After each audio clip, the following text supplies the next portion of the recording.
හොඳටම බිඳලා ගියා. සිද්ධ වෙච්ච අනතුරෙන් දිලීප් තවමත් ඇස් නම් ඇරලා නැහැ. ඒත් මීරා එයා ළඟටම වෙලා අඬ අඬ බලාගෙන හිටියා එයා නැගිටිනකම්. දිලීප්ට ආයෙත් සිහියාවට මීරා කවුද කියලා එච්චර මතකයක් තිබ්බේ නැහැ.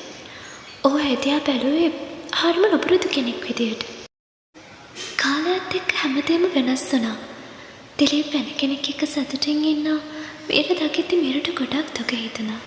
එයාලා දෙන්නගේ වෙඩින් ෆොටෝ බලාගෙන මීරා හැම රැයකම තමන්ම කියව ගත්තා. මොකද ආයේ ලස්සන කාලේ මීරාට දකින්න ලැබෙන්නේ නැති නිසා. දවසක් මීරාට ප්‍රදීප්ව හම්බ වුණා. එයාගේ අතේ තිබිච්ච කොළ වගේක් ප්‍රදීප්ගේ ඇඟේ වැටලා වැටුණා. මීරාව ඇහිඳින්න යද්දි ප්‍රකීතත් එයත් එක්ක ඒව ඇහිඳා. ඒ ප්‍රකීට මතක නැහැ මීරා එයාගේ වෙලා හිටියා කියලා. මේ හැමදේකම පස්සේ ප්‍රකීත් නැවතත් විවාහ වුණා. ඒ හැමදේම මොනේ මීරාගේ ඇස් දෙක ඉදිරියමයි.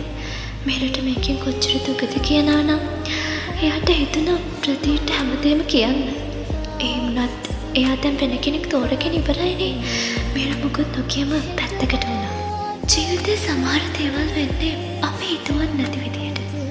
ඉතින් මේ මොන දේ අපේ ජීවිතේට වුණත් අපි දැනගන්න ඕන ඒ හැමදේම දරාගෙන ජීවිතේ ඉස්සරහට යන්න.